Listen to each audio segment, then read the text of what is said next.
जय हिंद दोस्तों। मैं केडी एक बार पुनः आपका हार्दिक स्वागत और अभिनंदन कर रहा हूं। अपना बॉटनी के कुछ टॉपिक पढ़ने की बात कर रहे थे कि बॉटनी में कुछ पढ़ेंगे हम। बॉटनी में ये पढ़ेंगे हम कि पादप के अंदर उत्सर्जन कैसे होता है, श्वसन कैसे होता है, प्रकाश संश्लेषण द्वारा भोजन कैसे बनाता है, परिवहन कैसे होता है जल और खाद्य पदार्थ का। और उसके बाद में हम ये भी देखेंगे कि सेवन के लिए इसमें हार्मोन भी होते हैं क्या। जिस तरीके से हमने मानव के अंदर हार्मोन पढ़े थे वैसे पादप के अंदर भी कुछ हार्मोन होते हैं क्या, इनके बारे में देखेंगे। तो इससे पहले वाली क्लास में हम पढ़ चुके हैं प्रकाश संश्लेषण के बारे में, फोटोसिंथेसिस के बारे में देख चुके हैं कि प्रकाश संश्लेषण द्वारा पेड़ पौधे भोजन कैसे बनाते हैं और पेड़ पौधे श्वसन के दौरान कौन सी गैस छोड़ते हैं, कौन सी ग्रहण करते हैं, प्रकाश संश्लेषण के दौरान कौन सी ग्रहण करते हैं, कौन सी छोड़ते हैं, उनके बारे में बहुत ही बढ़िया तरीके से एनसीईआरटी और आरबीएससी की बुक से हम पढ़ चुके हैं।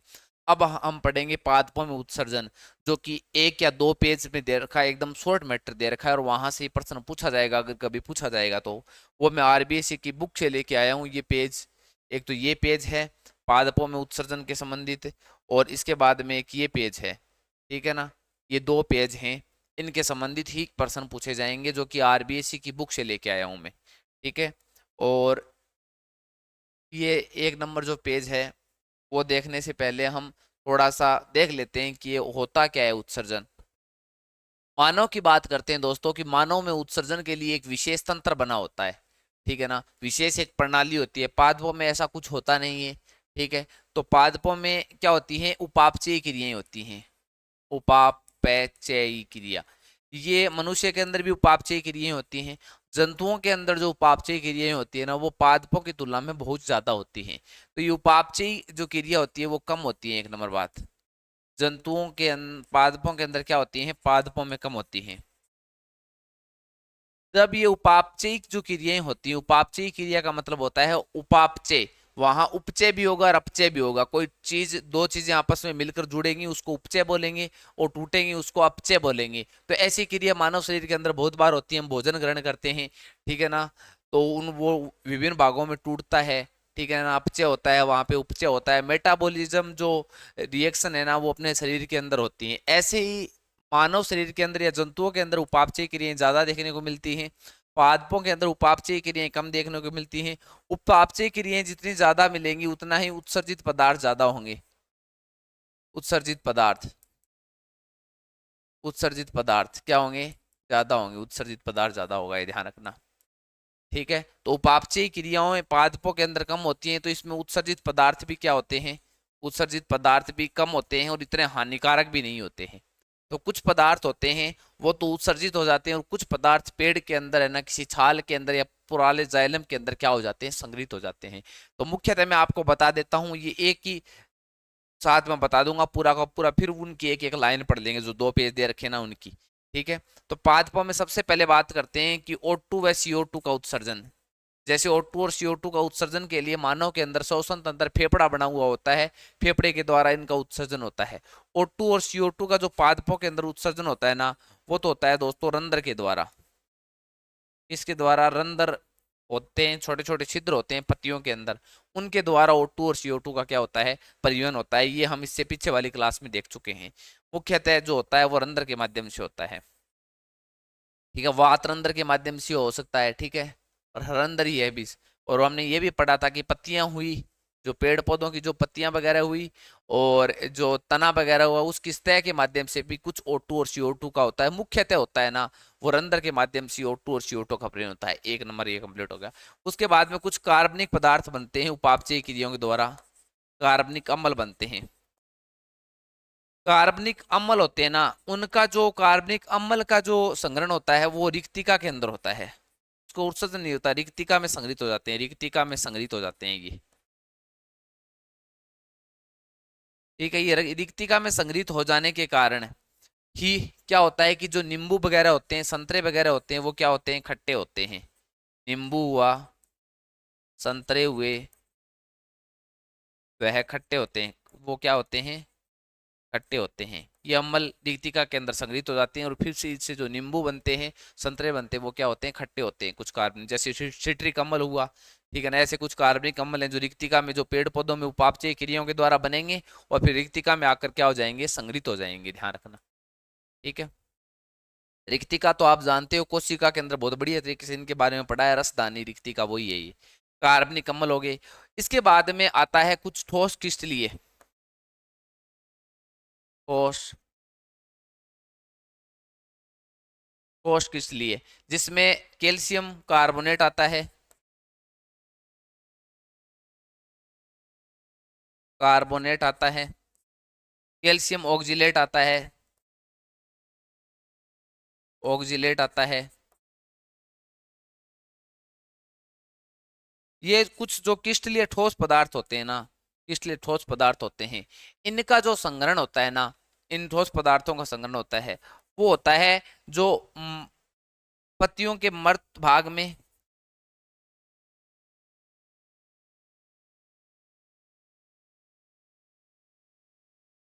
व तने के काष्ठ भाग में।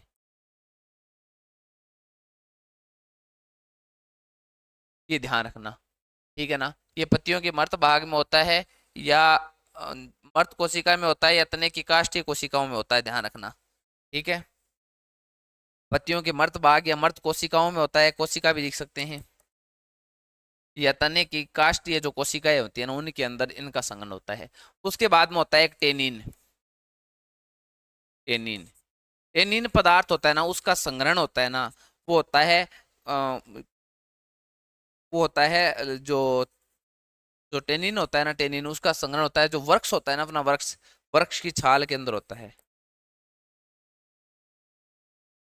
ये थोड़ा बहुत ध्यान में रखना भी, यहाँ से प्रश्न बहुत कम पूछे जाते हैं, फिर भी एनसीईआरटी आरबीसी के अंदर दे रखा है, तो हम एक एक चीज बढ़िया तरीके से पढ़ेंगे, फिर आपके ऐसी दिक्कत नहीं आएगी कि सर ये चीजें आपने छुटा दी या नहीं करवाई, ठीक है। तो टेनिन का वृक्षीय छाल में होता है, ठोस का क्या होता है, पत्तियों की मर्द कोशिका में, तने की काष्ठीय कोशिकाओं में देखने को मिलता है हमें, टेनिन का हो गया। उसके बाद में गोंद का देखते हैं, इसके बाद में गोंद का देखते हैं, या आप शॉर्ट में लास्ट में लिख लेना भी ये, ठीक है ना। इसके बाद में गोंद का जो संघनन होता है ना, वो कहाँ पे होता है, वो होता है पुराने जाइलम के अंदर, पुराने जाइलम उत्तक के अंदर। पर आपको आरबीएससी की बुक में शायद ये दे रखा है कि जो गोंद होता है, वो जो रेजिन होता है ना, उनका जो संग्रहण होता है ना, वो रिक्तिका के अंदर होता है, ठीक है। तो वो हम आगे देखेंगे, तो एक बार मोटी मोटी ये चीजें ध्यान रखना। और अब हम एक एक लाइन पढ़ रहे हैं, और उत्सर्जन, पादपों में उत्सर्जन में जो चीजें आगे वाली लाइन है वहां से ही लिखना आपको शुरू करना है। ये एक बार आप समझ लेना, ये लास्ट में शॉर्ट में लिख लेना, जिससे आपकी याद रह जाएगा। अब हम यहाँ से शुरू करते हैं, देखो कहाँ गया वो पहला पेज, ये देखो यहां से शुरू करते हैं। पादपों में उत्सर्जन, एक्सक्रेशन इन द प्लांट, उच्च विकसित जंतुओं में उत्सर्जन एक अत्यंत जटिल प्रक्रिया है। ऐसे ही ऐसे लिखना है, बीसी लैंग्वेज में लिखना है आपको। जंतुओं में इसी कारण विशिष्ट, ये मैं अपने टेलीग्राम जो ग्रुप है उसके अंदर डाल दूंगा, ठीक है ना, ये पूरी की पूरी पीडीएफ। तो लिंक जो आपको डिस्क्रिप्शन में लिंक दे रखा है टेलीग्राम का, वहां जाकर ज्वाइन कर लेना, ये पूरे के पूरे पेज वहां मैं आपको डाल दूंगा, ठीक है। पादपों में उत्सर्जन, पादपों में उत्सर्जन की प्रक्रिया अपेक्षाकृत सरल होती है। पादपों में जो उत्सर्जन की प्रक्रिया होती है ना, वो अपेक्षाकृत क्या होती है दोस्तों, सरल होती है, ये मैंने बता दिया। और पौधे में उत्सर्जन अंग व तंत्र नहीं पाई जाती, ये भी मैंने बता दिया कि पादप के अंदर कोई उत्सर्जन व तंत्र अंग नहीं पाया जाता है विशेषतः। पादपों में सरल उत्सर्जन प्रक्रिया होने के अनेक कारण हैं। पादपों में सरल उत्सर्जन प्रक्रिया क्यों होती है, क्योंकि इनके अंदर उपापचयी क्रियाएं कम देखने को मिलती है, एक नंबर बात। जंतुओं की तुलना में पादपों में उपापचयी क्रियाओं की दर कम होती है, अतः उपापचयी क्रियाओं के फलस्वरूप बनने वाले अपशिष्ट पदार्थ, अपशिष्ट पदार्थ के शरीर में एकत्रित होने की दर भी धीमी होती है, ठीक है ना, वो बनने की दर भी धीमी होती है, ठीक है। ऐसे लाइन लिखोगे ये। हरे पौधे, जो हरे पौधे हैं, वो अपचयी क्रियाओं में बने अधिकांशतः अपशिष्ट जो पदार्थ होते हैं ना, उनका उपयोग उपचयी क्रियाओं में कर लेते हैं। ये कह रहा है कि एक तो अपचय, मैंने कहा था उपापचय क्रियाएं दो प्रकार की होती है, एक अपचय होती है, एक उपचय होती है। तो ये कह रहा है कि हरे पौधे में अपचय का मतलब है कोई पदार्थ अगर टूटता है ना, टूटकर जो दो पदार्थ बनाता है, उन पदार्थों का, अपशिष्ट पदार्थों का, अधिकांश पदार्थों का है ना, जब कोई उपचयी क्रियाएं होती है उनमें उन पदार्थों को क्या कर लिया जाता है, काम में ले लेता है पेड़ पौधा, तो उपचयी क्रियाओं में कर लेते हैं, ठीक है। 2 नंबर। 3 नंबर, पौधों में प्रोटीन उपापचय में बनने वाले नाइट्रोजनिक अपशिष्ट पदार्थ, पौधे में जो प्रोटीन का उपापचय होता है ना, ठीक है ना, प्रोटीन का उपापचय में जो नाइट्रोजन युक्त अपशिष्ट पदार्थ बचते हैं, क्योंकि मैंने बताया था प्रोटीन के अंदर नाइट्रोजन युक्त पोषक तत्व पाया जाता है। तो नाइट्रोजनिक अपशिष्ट उत्पादों का उपयोग नव प्रोटीन के संश्लेषण में हो जाता है, ठीक है ना। जब प्रोटीन का उपापचय हो रहा होता है, ठीक है, तब क्या होता है, जो नाइट्रोजन अपशिष्ट नाइट्रोजन बचती है ना, उसका उपयोग नई प्रोटीन बनाने में कर लिया जाता है, ठीक है। यहां से ये काम कंप्लीट हो गया। उसके बाद में 4 नंबर पॉइंट देखो, पादपों का उपापचय। पादपों का उपापचय मुख्यतः कार्बोहाइड्रेट पर आधारित होता है। ये प्रश्न पूछा गया है अभी।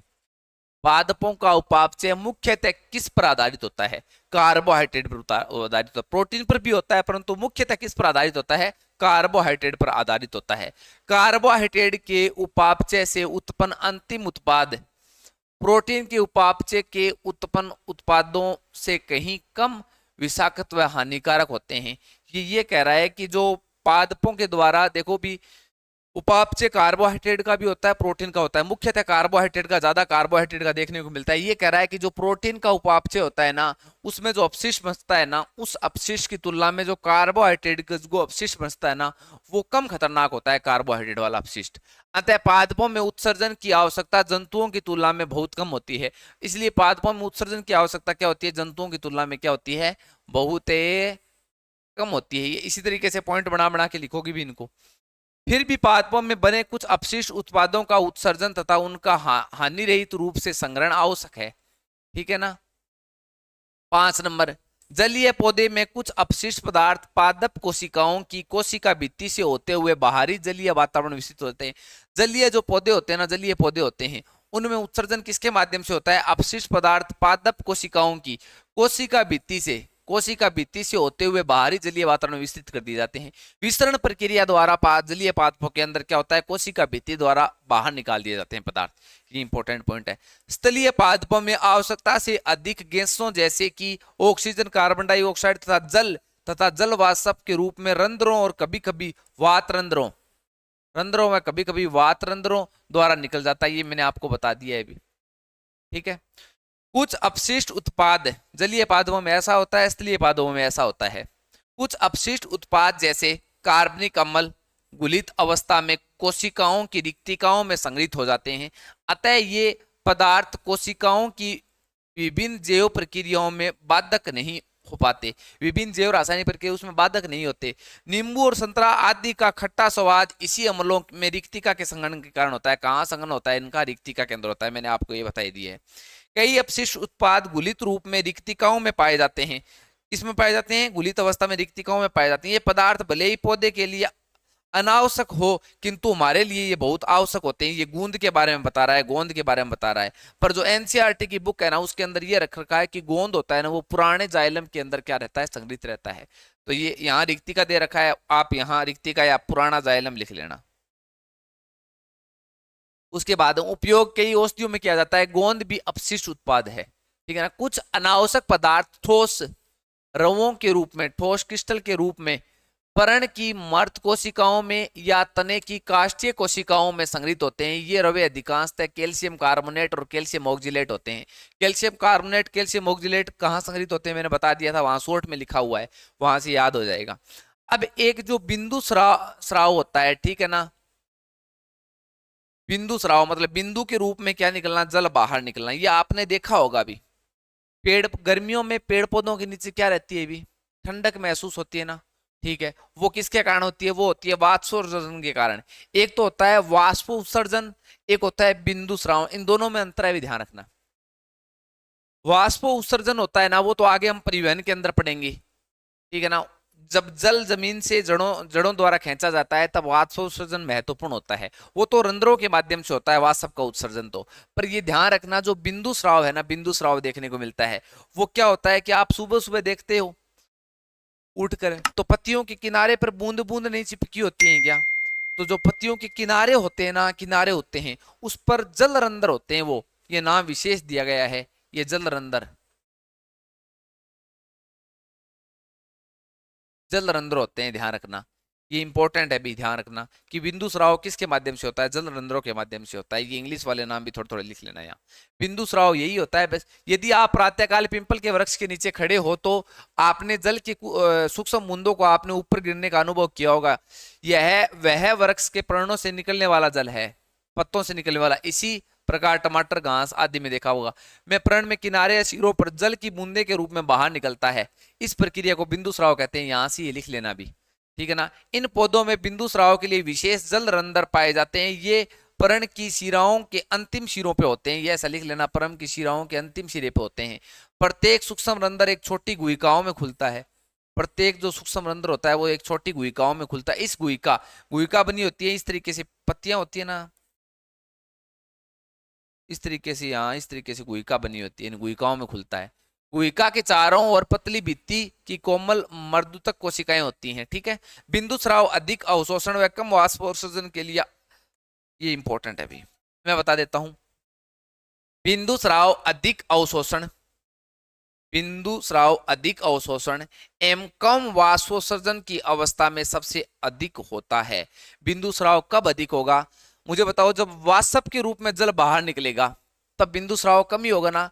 जल बाहर, जल मिलेगा नहीं तो कहां से, वाष्प के रूप में निकल गया। जब वाष्पोत्सर्जन, वाष्प का उत्सर्जन कम हो रहा है तब क्या होगा? बिंदु स्राव अधिक देखने को मिलेगा। एक कब अधिक देखने को मिलेगा? जब जड़ों द्वारा जल का अवशोषण अधिक हो रहा है और वाष्प उत्सर्जन कम हो रहा है, तब क्या होगा? बिंदु स्राव के रूप में जल बाहर निकलेगा। ये ध्यान रखना, ठीक है ना। तो ये इंपॉर्टेंट पॉइंट है। अभी जल बूंदों के साथ कुछ गुलित अपशिष्ट पदार्थ भी बाहर निकलते हैं जो कि सूख कर पपड़ी के रूप में रंध्र के आसपास जम जाते हैं। ये आपने देखा होगा। तो ये है भी बिंदु स्राव, और ये बस। इसके बाद में ये देखना चाहो तो ये शॉर्ट में मैंने लिख दिया, O2 और CO2 का रंध्र के माध्यम से कार्बनिक पदार्थ रिक्तिकाओं के अंदर, और ठोस क्रिस्टलीय जो होते हैं वो पर्ण की मर्द कोशिका व तने की काष्ठीय कोशिकाओं में, और जो टेनिन होता है वो वृक्ष की छाल में, रेजिन और गोंद होता है वो एनसीईआरटी बुक के अंदर ये लिख रखा है, एनसीईआरटी के अंदर ये लिख रखा है। आरबीएससी के अंदर, आरबीएससी के अंदर रिक्तिका लिखा हुआ है। ये ध्यान रखना, रेजिन और गोंद ये कहाँ जाके संग्रहित होते हैं। तो इसी के साथ ये क्लास पूरी होती है। आगे वाले क्लास में पढ़ेंगे कि पादपों में परिवहन कैसे होता है, और पादपों में हार्मोनों के संबंधित वीडियो देखेंगे। जय हिंद, जय भारत।